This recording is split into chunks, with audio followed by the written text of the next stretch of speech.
পড়ার বিষয় পক্ষ থেকে বলছি, তোমরা যারা নেতাজি মুক্ত বিশ্ববিদ্যালয় বাংলা অনার্স নিয়ে পড়ো তাদের অ্যাসাইনমেন্টের, অর্থাৎ তোমরা যারা নেতাজি মুক্ত বিশ্ববিদ্যালয় ইউজিতে পড়ো অর্থাৎ বিভিন্ন সাবজেক্টে অনার্স নিয়ে পড়ো, তাদের আজকের থেকে অর্থাৎ 14ই নভেম্বর থেকে অ্যাসাইনমেন্ট দেওয়া শুরু হয়ে গেছে অনলাইনে, যা 21শে নভেম্বর পর্যন্ত চলবে। আমরা পড়ার বিষয় পক্ষ থেকে Yuji first year, second year, third year বিভিন্ন সাবজেক্টে অ্যাসাইনমেন্টের 100% সঠিক উত্তর নিয়ে এসেছে। এগুলো সব বই থেকে মেলানো এবং এগুলো নিঃসন্দেহে সঠিক উত্তর, এটা নিয়ে কোনো সন্দেহ নেই। এবং তোমরা যদি আমাদের পড়ার বিষয় পক্ষ থেকে পড়ার বিষয়ে যে আমরা যে অ্যাসাইনমেন্টের উত্তর দিয়েছি সেগুলো দেখে যদি তোমরা অ্যাসাইনমেন্ট জমা করো, তোমরা কিন্তু 20তে 20 পাবে।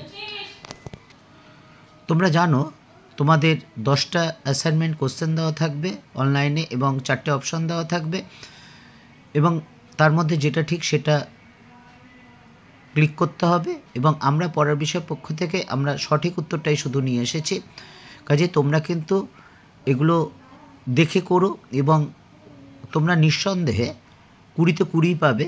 এবং তোমরা লাস্টে যখন সাবমিট করবে তখন দেখতে তোমরা কত প্রাপ্ত মার্কস পেলে সেটা কিন্তু তোমরা দেখতে পাবে, এবং আমাদের পড়ার বিষয় পক্ষ থেকে আমরা যেটা বলছি সেটা কতটা সঠিক তোমরা নিজেরাই কিন্তু বুঝতে পারবে বা দেখতে পাবে।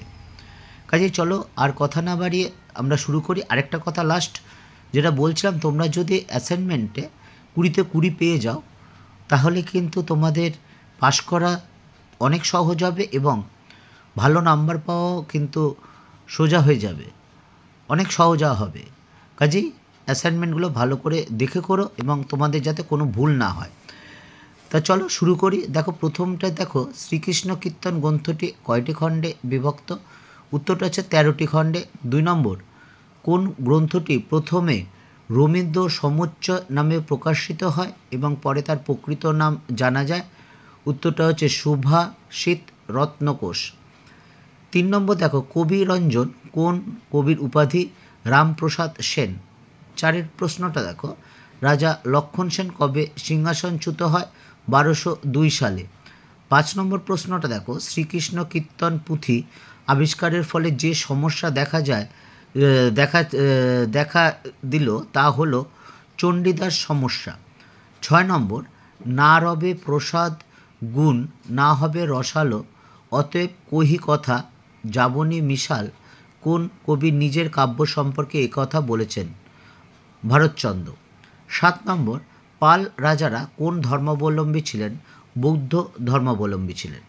8 নম্বর, কোন ভাষা ও সাহিত্যের প্রাচীনতম নিদর্শন চর্যাপদ আবিষ্কার করেন কে? হরপ্রসাদ শাস্ত্রী।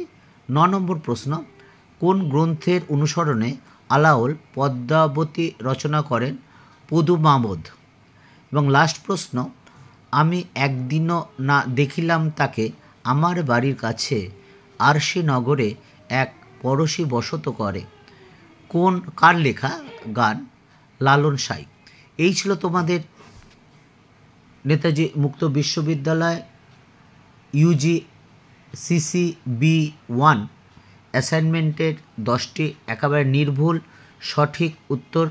আবার বলছি, এগুলো দেখে করলে তোমরা কিন্তু অ্যাসাইনমেন্টে পুরো 20তে 20 পাবে, যার ফলে তোমাদের পাশ করা অনেক সোজা হয়ে যাবে এবং ভালো নাম্বার তোলাও সোজা হবে।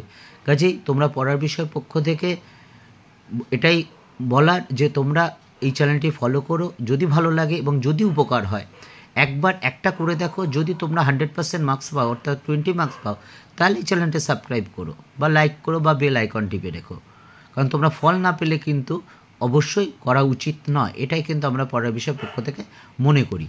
অগ্রিম শুভেচ্ছা রইল। পড়ার বিষয় পক্ষ থেকে সকল শিক্ষার্থীদের তোমরা অ্যাসাইনমেন্ট খুব ভালো করে দাও।